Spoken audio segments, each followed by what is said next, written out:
You're listening to PetLifeRadio.com.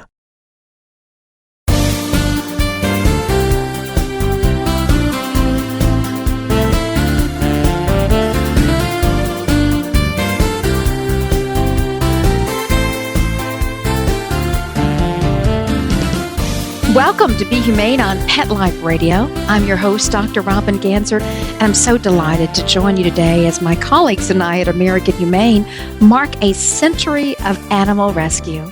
Yes, friends, that's 100 years of rescuing precious animals from war, hurricanes, floods, wildfires, and other disasters. But for such a big birthday, we were the ones who ended up giving a giant gift to America's animals. Yes, with generous and wonderful funding from the William H. Donner Foundation and the Kirkpatrick Foundation, and with the assistance of leading animal health company Zoetis, we unveiled a giant 50-foot rescue vehicle at the New York Stock Exchange on May 9th. This vehicle, which carries life-saving supplies and equipment to shelter more than 100 animals, will be stationed in Oklahoma's Tornado Alley. And it debuted on May 20th, the anniversary of the EF5 tornado that devastated the city of Moore in just 2013. Following the Moore disaster, American Humane Association's Red Star Rescue Team deployed for a full month, helping to rescue, shelter, and care for hundreds of animals. We'll be talking to Louisa McCune, the executive director of the Kirkpatrick Foundation and one of my best friends. We're going to be talking to her in just a few minutes about what this truck will mean to the animals and to the families of Oklahoma. Later, we'll be joined by Randy Collins, the national director of our animal rescue program, to talk about this incredible legacy, a 100-year legacy of rescuing animals. You know, American Humane's legendary rescue program was born on the battlefields of World War I in Europe in 1916, when the U.S. Secretary of War asked us to go and save war horses. Can you imagine? During that time, American Humane staff and volunteers rescued and cared for an astounding number of wounded horses a month, 68,000. Can you imagine? 68,000 wounded horses a month on the battlefields of World War I. And since the Great War, we have been part of virtually every major disaster response from Pearl Harbor to 9/11. Hurricane Andrew, Katrina, the Mount St. Helens eruption, the Joplin, Missouri tornado, the Japanese and Haitian earthquakes, and Superstorm Sandy. Over just the past 10 years, American Humane has saved, helped, and sheltered more than 80,000 animals. Wow. Really makes American Humane the largest paw print and hoof print of any rescue group in this country. From World War I to the worst terror attack on U.S. soil and some of the deadliest, most destructive hurricanes, floods, and tornadoes ever, American Humane's animal rescue program has been there, wherever and whenever animals are in crisis and in need. Friends, you can find a fascinating history of our animal rescue efforts by visiting kindness100.org, where we have a timeline complete with dramatic photos of our work to save animals during times of crisis. You'll learn how we helped America's animals in the event following World War II, which was, unbelievable. And, of course, you will also learn about the time our team rode through an abandoned town in an army tank looking for lost pets, and find out just what the heck Hurricane Wolf is. It's all in the historic timeline available at kindness100.org. We're proud to commemorate 100 years of animal rescue, but we know there is still so much to do, which is why our program is working to expand its life-saving and vital reach. Now entering its second century of rescuing animals in crisis, American Humane is preparing to meet new and growing challenges. While we have giant rescue trucks stationed in the Northeast, the Southeast, the Rocky Mountain area, and the Plain States, so many more of these trucks are needed for other disaster-prone regions of the country so they can respond quickly when time is of the essence and when time is critical. And even when the skies are calm, like they are here in Washington, D.C. today, American Humane intervenes in cruelty cases, helps prepare communities for the worst, educates kiddos on the vital role that animals play in our lives, and provides second chances to animal victims of abuse and neglect. Our hope is to eventually have one rescue vehicle in each of the 10 FEMA regions across the country. Then we can be there whenever, wherever animals are in need. Friends, we have so much to talk about today. My colleague Scott Sowers is going to be right back. He's our reporter on the beat this week. He'll be right back with Louisa McCune, whose organization is doing such great work in the home state of Oklahoma. And I know she's very proud of this new animal rescue truck and resource for the great state of Oklahoma. Thanks so much for joining us today. You're listening to Be Humane on Pet Life Radio. We'll be right back. We'll be right back right after these messages. Stay tuned. It's hard to find time for your furry family member. That's where Camp Bow Wow comes in. All-day play and overnight camp, daycare and boarding for dogs. Everything is included. Large play areas for fun and exercise. Spacious cabins, comfy cots, even live camper cams to watch from a computer or smartphone. Camp Bow Wow offers the best care and is the place to go where a dog can be a dog. For locations and more information, visit campbowwow.com. Let's Talk Pets on PetLifeRadio.com.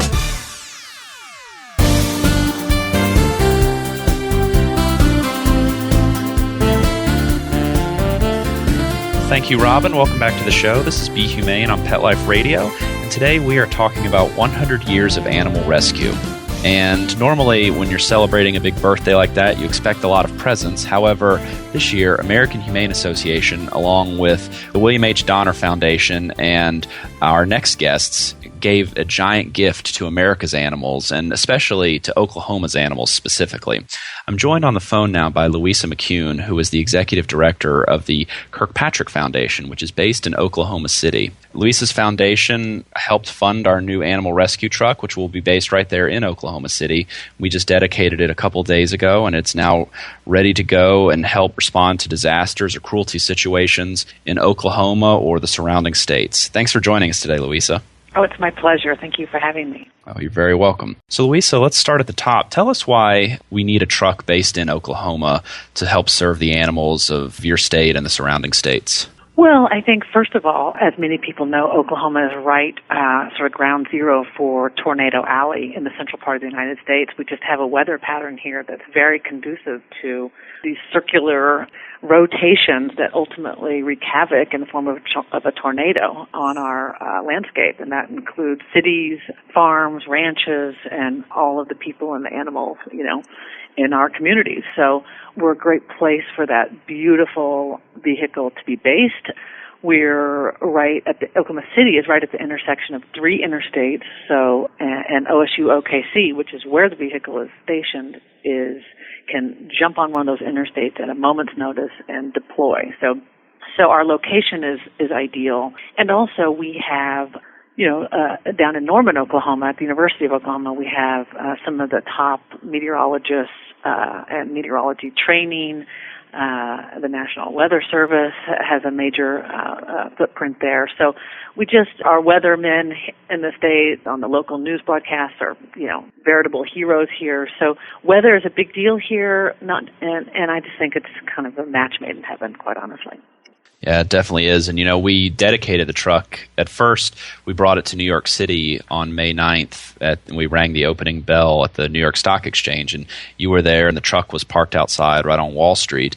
And then just a few days later, we were there in Oklahoma City at Oklahoma State University, Oklahoma City, to dedicate the truck in its brand new home. And the date that we dedicated it, May 20th, has special significance in your state. It's the day that a major EF5 tornado really devastated the town of Moore, and it destroyed homes and took countless lives, and a number of pets were left homeless. American Humane Association deployed there for a full month. We helped rescue animals, shelter animals, and then we helped either reunite those animals with their owners or we adopted them out. We had a major adoption event at the end of our deployment. So can you talk a little bit about what that tornado was like from someone who lived there in Oklahoma with the experience? Yeah. Yes, I can, and there are certain dates that live in infamy in Oklahoma history. Of course, April 19th, the bombing of the federal building in Oklahoma City. May 3rd was another major tornado a number of years ago, and then May 20th of 2013. And that was really my first interaction with American Humane Association and the Red Star Rescue. And I toured the area, devastating. I've toured tornado sites in the past, but I'd never in my capacity so involved with animals. So it was an extraordinary coming together of experts to bring relief to the animals that we serve. So the Oklahoma Department of Agriculture headed up the incident command. They did an amazing job.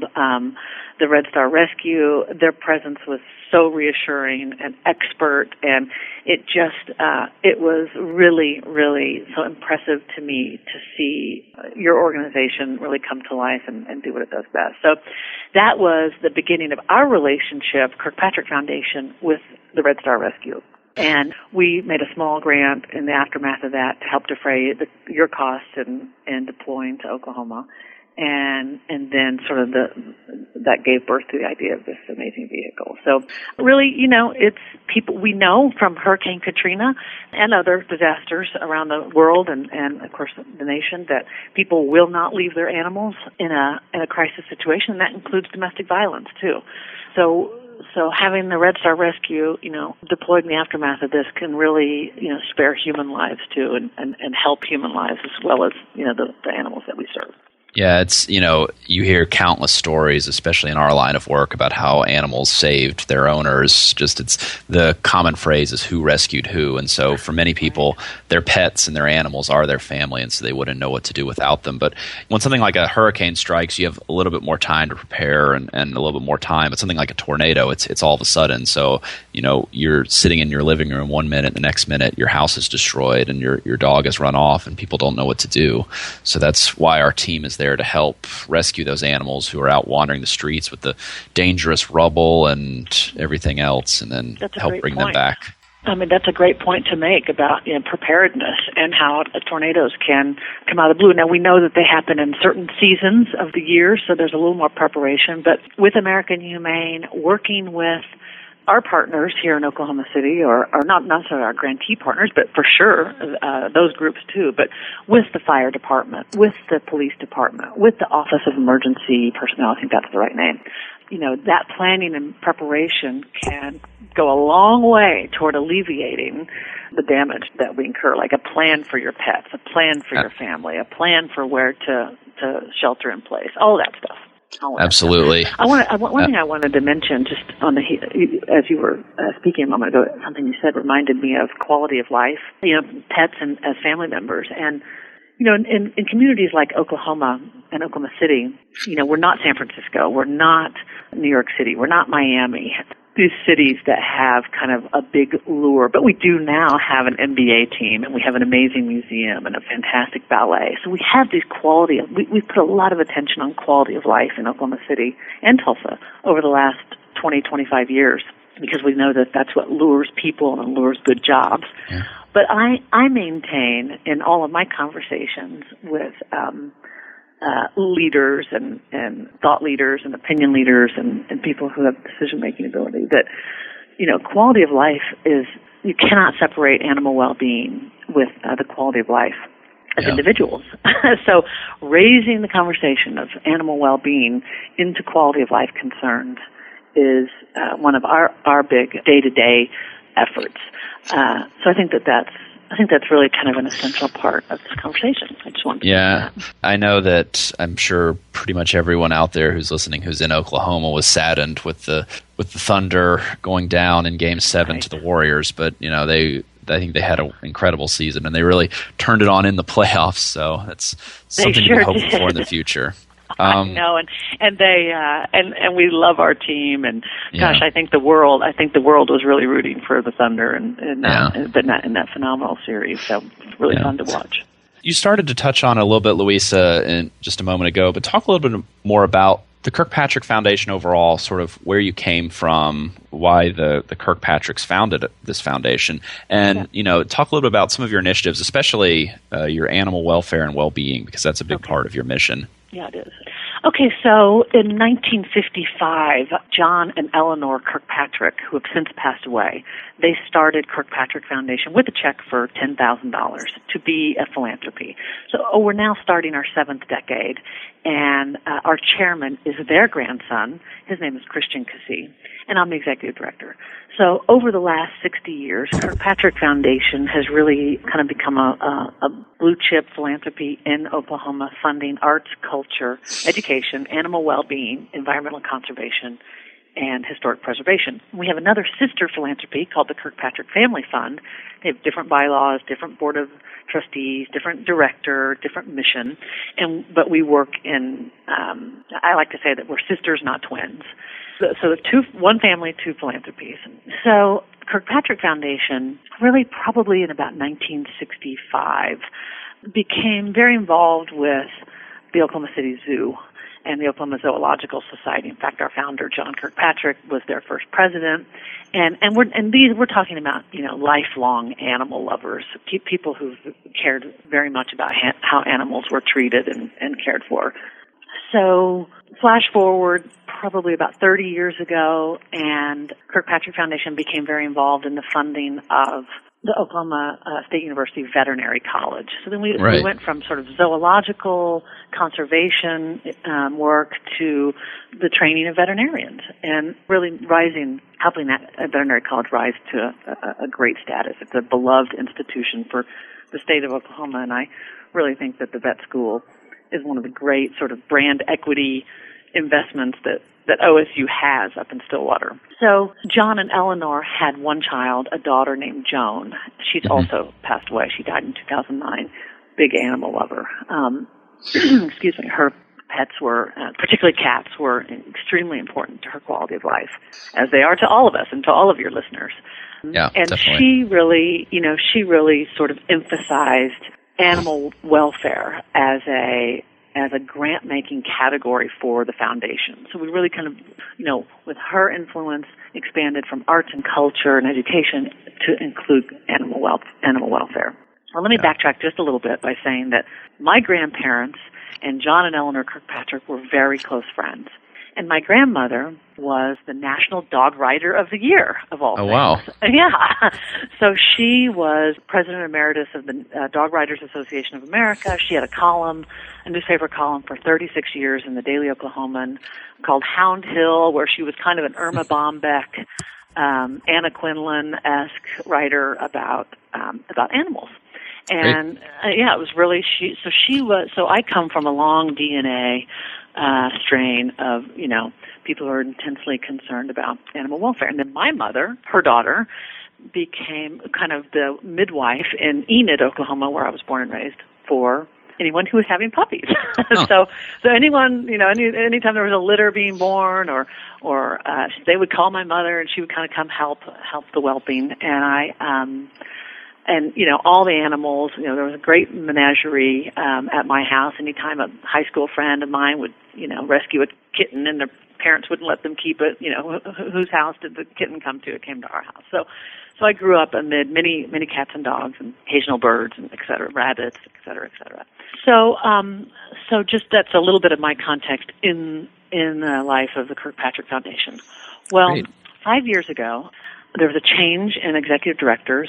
Joan Kirkpatrick had passed away. Her son, Christian, had been a lifelong trustee since he was age 14 of Kirkpatrick Foundation. He ascended to the chairmanship, and he, went looking for his next executive director, and he and I were good friends, and that was me. So I switched careers. I was previously in magazine publishing, and so then I changed careers to move from publishing to philanthropy, which, believe it or not, is very similar. It's a very similar kind of work. So when I came on board 5 years ago, there's a lot to learn, some gray matter to handle, and then kind of remaking the next era of the foundation with Chris as chairman and me as the director. And he and I both had a lifelong abiding care and love for animals.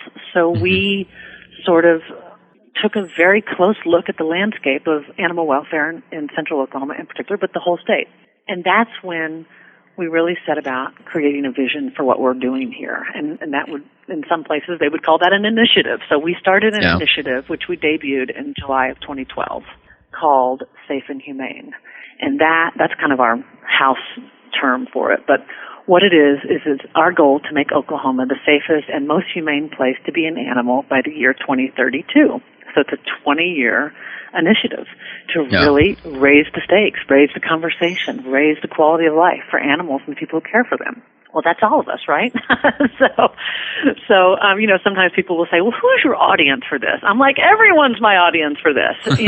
Everyone. This affects everyone. I mean, absolutely. As Gandhi said, the greatness of a nation can be judged by the way its animals are treated. So we kicked that off in July of 2012.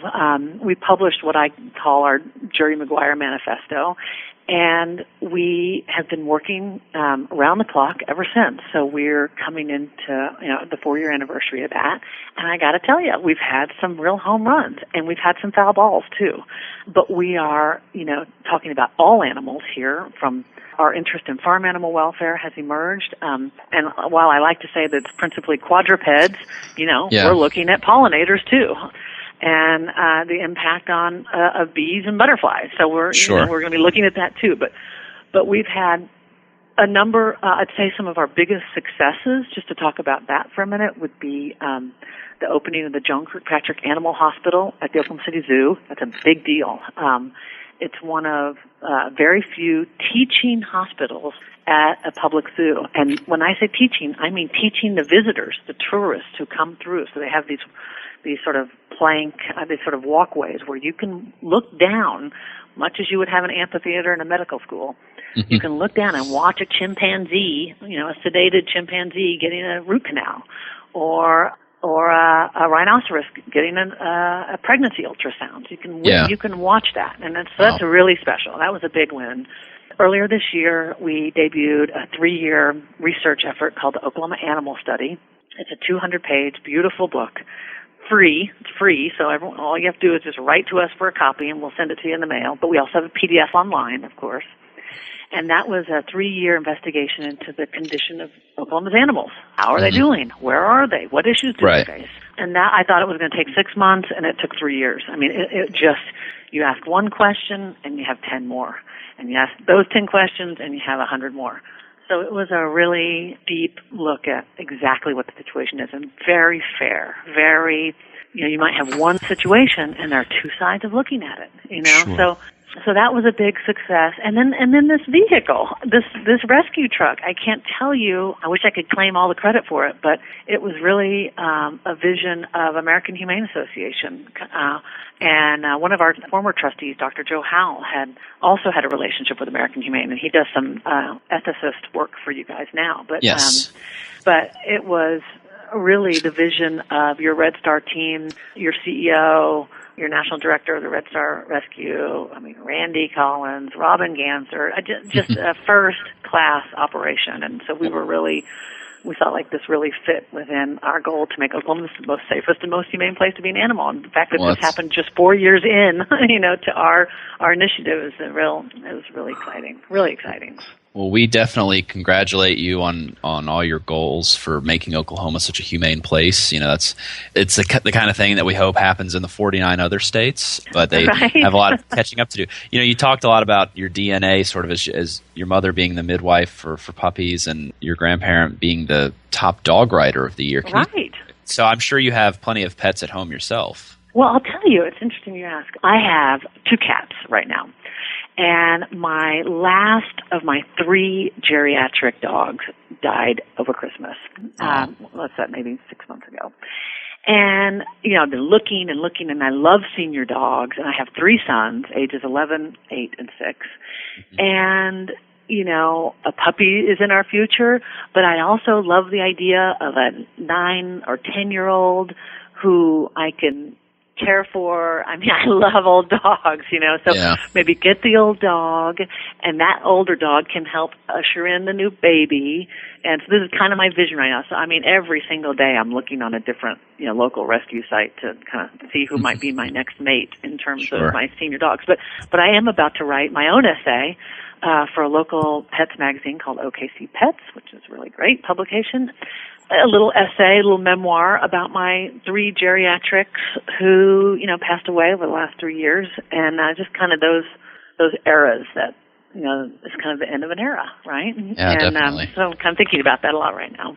But anyway, I've talked a lot about, I've said a lot here, and I really want to champion what you all are up to, and also what you're radio podcast is about. I think that's really intriguing, and I know you have a great listening audience that cares deeply about these things. Well, thank you so much for joining us today. I mean, we similarly want to tout the great work the Kirkpatrick Foundation is doing. This truck couldn't have been possible if it wasn't for your generosity, along with our friends at the William H. Donner Foundation and some other donors, to bring this truck from a dream to a reality. And we're continuing to expand our rescue team, and you'll learn a little bit more about that, the regional expansion plans, in our next segment. Our guest is Randy Collins, who's our leader of our national team, and he'll also talk more about how you can make an emergency plan for your pet, which Louisa talked a little bit about, because it really could be the difference in life and death between your furry friends. So thank you so much for joining us today, Louisa. I know you guys are very busy, so we'll let you get back to it, but thanks so much, and best of luck with everything. You bet. Thank you. And let's stay in touch, and we can figure out how to continue to work together. Happy to do it. Sounds great. Have a great day. Take care. Thank you. And we'll be right back for more Pet Life Radio. Sit. Stay. We'll be right back after a short pause. Well, 4 to be exact. I'm a U.S. Air Force member stationed overseas, and we have 3 rescued mutts. Stone Phillips was to be euthanized. There were bacteria crawling all over his skin. They called it elephant skin. It was rough, wrinkly, like a Brillo pad. He was in constant misery. DINOVITE.com. We started feeding him the Dinovite, and his skin, it's a 180 turnaround. His skin has cleared up. He's not in pain. Stone is in excellent shape today. He runs, stays slim and trim, and follows my husband around like he worships him. I would highly encourage you to get a rescue dog and start him out on Dinovite right from the beginning, and they'll make such a difference in your life. Call 859-428-1000. 859-428-1000. Or go to Dinovite.com. DINOVITE.com. Looking for the best advice on pet health, safety, and travel? Connect with the Pet Lady. Dana Humphrey, also known as the Pet Lady, will surely be in a city near you real soon.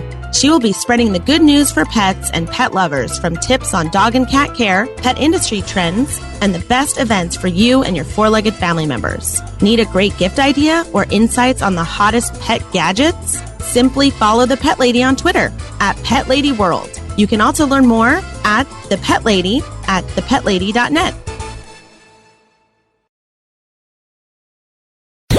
Let's talk pets. Let's talk pets On Pet Life Radio. Pet Life Radio. PetLifeRadio.com.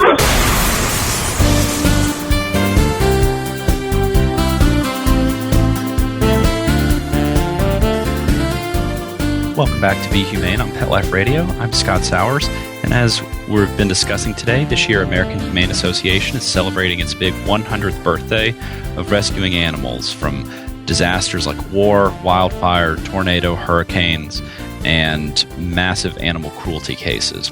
And here now with us on the phone is the leader of our animal rescue team, Randy Collins, who's been with the team for almost a year. Randy was just with our team in Oklahoma City and New York, where we gave a giant gift to America's animals in the form of a new 50-foot rescue truck. It's going to be based there in Oklahoma's Tornado Alley to help serve the animals of Oklahoma who get caught up in disasters. Thanks for joining us today, Randy. Thanks for having me. So talk a little bit about this new truck. You know, it made its debut earlier in May as we rang the opening bell of the New York Stock Exchange, and then a few weeks later we were there in Oklahoma where the truck is going to reside. So talk about the need for this truck and talk a little bit about this truck and how it's outfitted. Sure. Well, I believe the idea that we brought came from the Moore, Oklahoma tornado, where the team spent well over a month rescuing animals after that disaster 3 years ago. So we unveiled it on the actual 3-year anniversary of the Moore, Oklahoma tornado event. And because Oklahoma is so volatile in its weather patterns and its hazards to the state, including the wildfires, the tornadoes, as you mentioned, floods, ice storms, Oklahoma really has it all. And so we couldn't think of a better spot to put such a response vehicle than in Oklahoma City, where it could get anywhere in that state in relatively quick order. But it will also, this trailer will also be the central regional point for the states surrounding it, including Texas and Louisiana and other states that are so prone to all those disasters, and including, obviously, with Louisiana hurricanes. And so what this truck and trailer will bring is life-saving resources that we can establish disaster shelters for the animals. We'll have a boat on there to do flood rescue.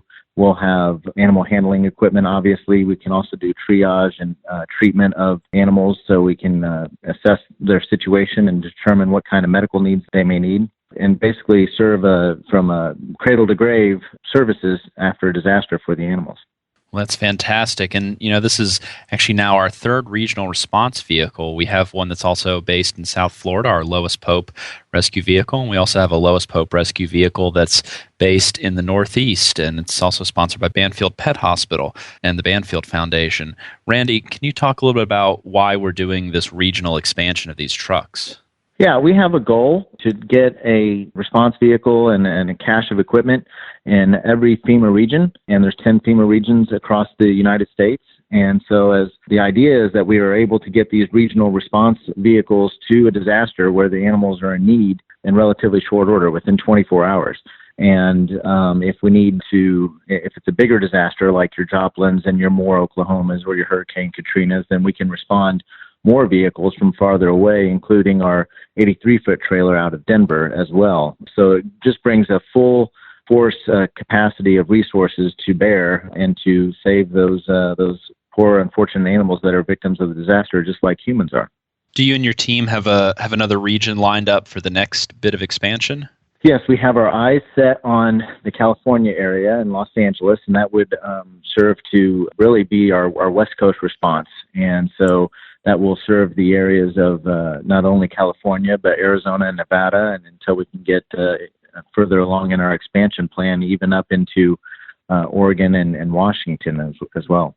Well, I know the animals, all over the western half of the United States will be thankful when we can have these teams in place. And so with our truck in Oklahoma, I understand we're going to have a veterinarian who's going to be stationed there to be with the truck and to help deploy with our team to save animals. Yes, this is one of our most exciting opportunities that we've not done in years past. And so to have a full-time veterinarian on the rescue staff will really increase our capabilities tenfold. A veterinarian gets a lot more leeway and authority with respect to treating animals than our normal responders do. That allows us to receive medications. It allows us to do a lot of different things that veterinarians are authorized to do per their licensure that just normal responders aren't able to do. As well as it gives us that expertise, that veterinary expertise right there on the team. Now we have, in our response team, we have lots of volunteer veterinarians, but to have one at the ready as a full-time staff is just a huge force multiplier for us. That's wonderful, and I know that it's going to be so helpful to have them on staff and ready to deploy and ready to save animals with their medical expertise. So as we reflect on 100 years of rescue, we've been everywhere from both world wars to the Mount St. Helens disaster to pretty much every major blizzard, flood, and tornado that's hit the U.S. over the past 100 years. What is it like leading this team, just knowing they have such a rich legacy behind them? That was definitely one thing that very much attracted me to the American Humane Association, was that historical background and the legacy that they have. It's certainly an honor to lead the team and to have a team so in-depth in disaster response for animals. I like to joke, but it's serious, in that American Humane Association and their rescue team has more experience with disasters than FEMA does.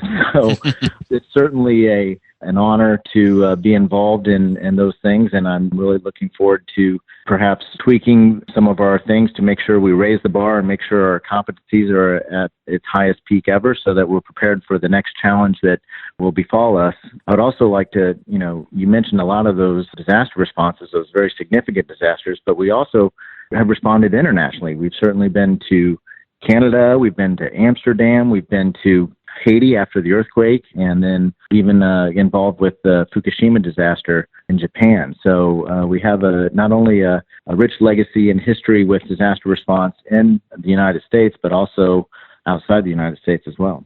Yeah, and of course the team actually got its birth outside the United States when we went to Europe to serve the war horses of World War I. So it's been international from the beginning, and we know that unfortunately, disasters can strike around the world at any given moment. So our team is always prepared to lend its expertise whenever we're called in.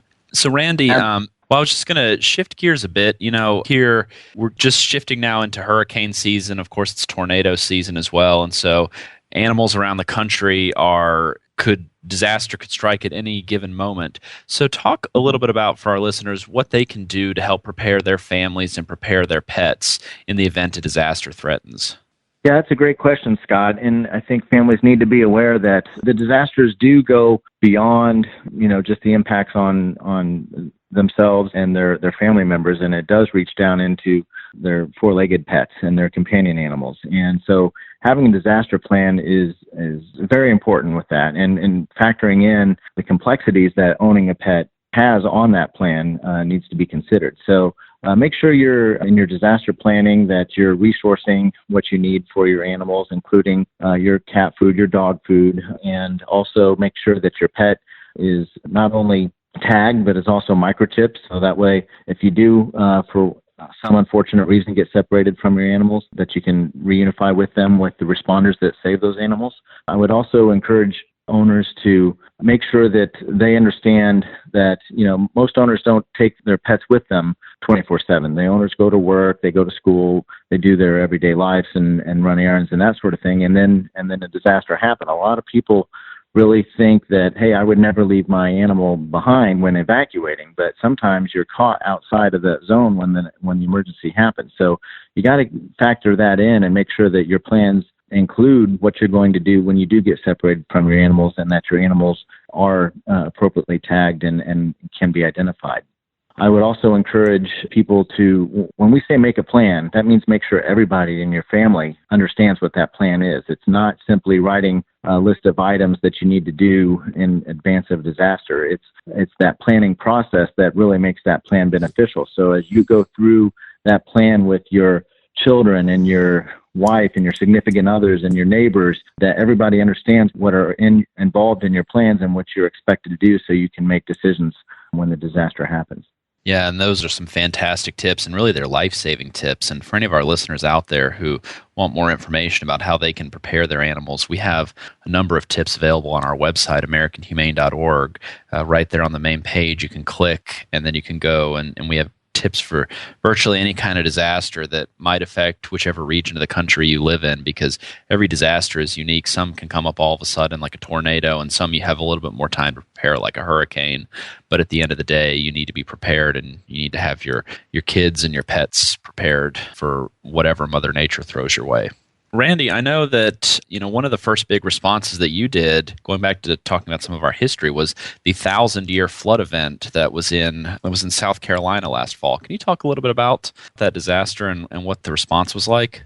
Yeah, as you said, it was a 1,000-year flood. It was the remnants of Hurricane Joaquin that were really providing the deluge in South Carolina. And so our team mobilized actually twice. We found ourselves there, actually 3 times. We were in the process of doing a transport while the flooding began, and our vehicle had broken down in South Carolina during the flooding. And it didn't have anything to do with the flooding, but it actually turned out to be fortunate for us, because as it was getting repaired, once we got the call to come and help out South Carolina, we had a truck already there. So it allowed us to maximize our resources as well. And so we went into South Carolina after we got the call and did some assessments of some local shelters that had been a victim to the flooding and had to evacuate and needed some support. And we just kind of assessed their needs and were able to facilitate some donations through some of our partners, and then relocated to Georgetown, where we set up a disaster shelter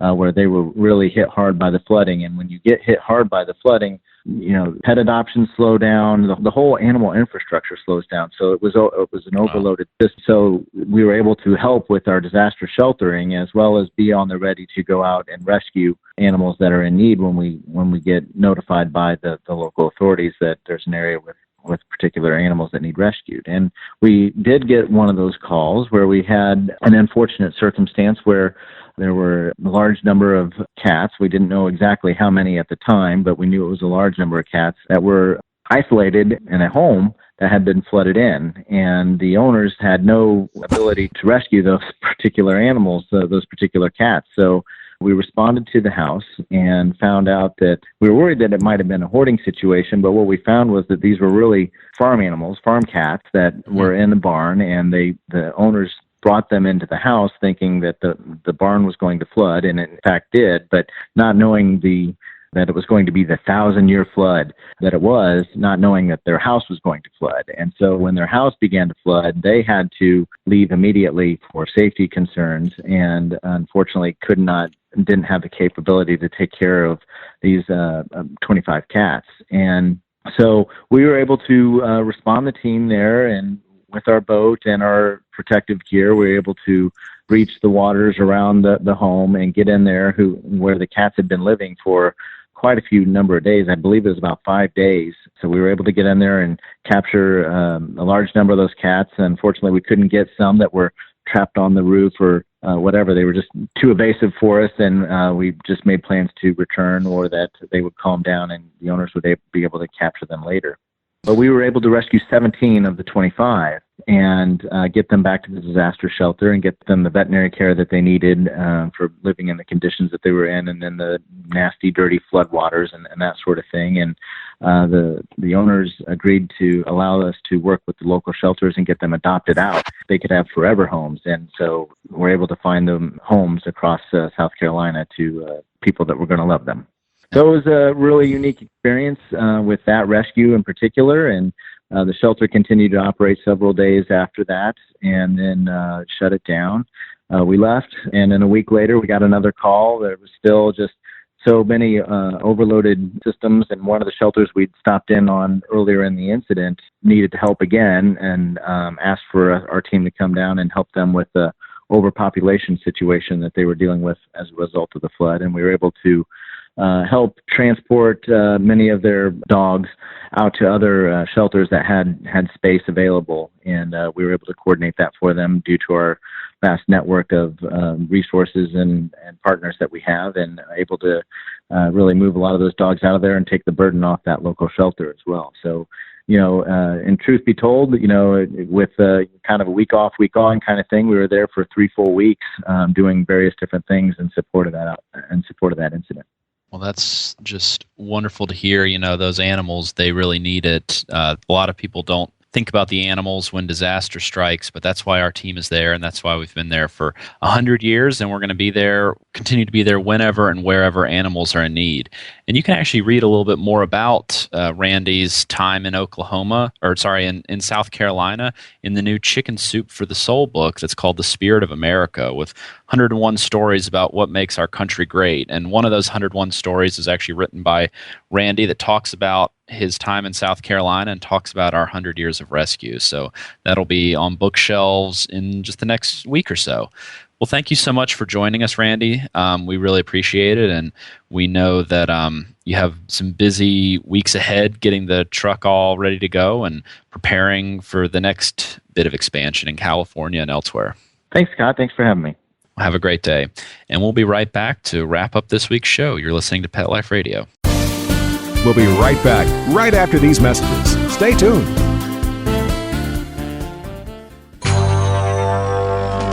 It's designerpetsweaters.com. Hand-knitted designer sweaters for your precious pup or cool cat. Beautiful couture patterns for your pets, including custom-knitted formal wear, casual wear, yachting, and even sports-themed. Many designer pet sweaters include feathered tammy hats, top hats, and a lot of sparkle. Each sweater includes leg loops, front paw sleeves, and leash opening. Visit designerpetsweaters.com to order your four-legged fashions today. Large or small, we fit them all. designerpetsweaters.com.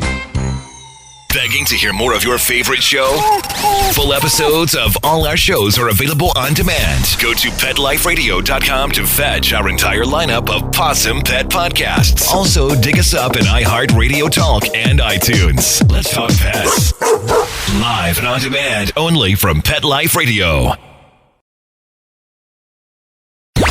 Let's talk pets. Let's talk pets On Pet Life Radio. Pet Life Radio. PetLifeRadio.com.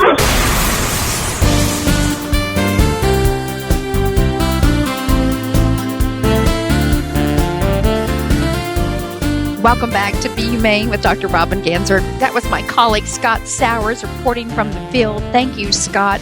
So appreciate those wonderful interviews. You know, friends, today I'm looking and admiring this incredible retro poster that represents the founding of our Red Star Rescue program 100 years ago. Help the horse to save the soldier. Please join the American Red Star Animal Relief.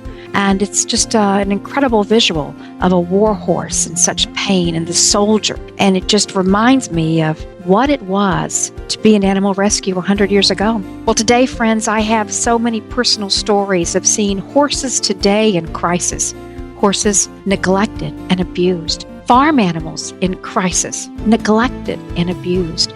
And of course, so many kitties, so many dogs all across our country are targets of abuse and neglect and victims of cruelty.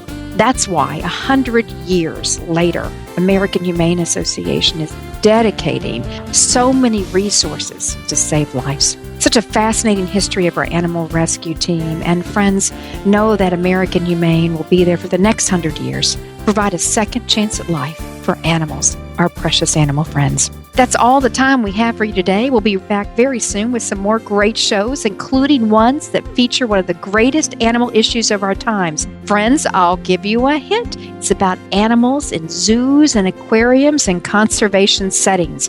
We'll be coming at you live from Capitol Hill with a groundbreaking announcement very soon. I can't tell you much more about it yet. You'll have to join us again for more details. Cheers to staff, the volunteers of American Humane's Rescue Program. Remember this week and every week to be humane. Let's Talk Pets, every week on demand, only on PetLifeRadio.com.